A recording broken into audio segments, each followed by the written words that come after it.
На данный момент идет процесс отгрузки ячменя. Отгружено всего 350 тонн. Из элеваторов по конвейерам зерно подают для выгрузки на баржу. Из Камского устья 2000 тонн ячменя по воде доставят в Астрахань. Оттуда во Владикавказ на зерновой перевалочный пункт. Дальше наше зерно уходит за границу, в Египет и Иран.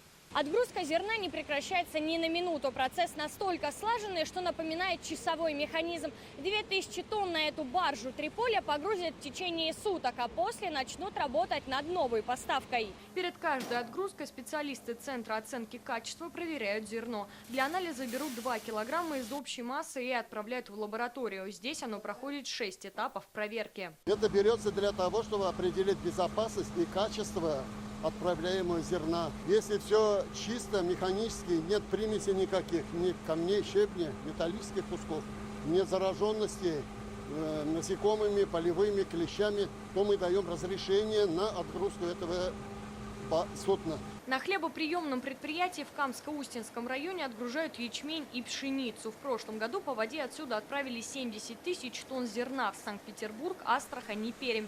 В этом поставки планируют увеличить до 100 тысяч тонн. По сравнению с 2023 объемы отгрузки зерна водным транспортом в Татарстане выросли почти в 3 раза.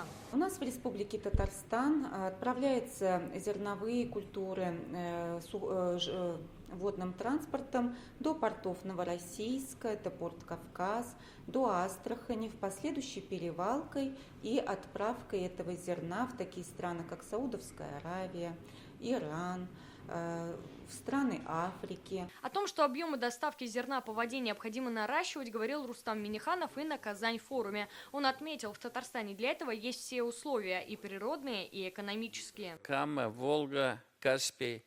Я считаю, что это тоже серьезное подспорье, самый дешевый вид перемещения наших грузов. В Татарстане зерно экспортируют всеми видами транспорта – автомобильным, железнодорожным и водным. На речную транспортировку пока приходится только 20% от общего объема. При этом доставка зерна по воде – самый выгодный вариант, говорят в Минсельхозе. Татарстан имеет очень удобное географическое расположение. По территории Республики Татарстан проходят 2 большие реки.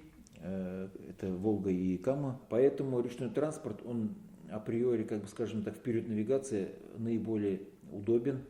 Но по своей сути оно и получается экономнее, чем железнодорожный транспорт.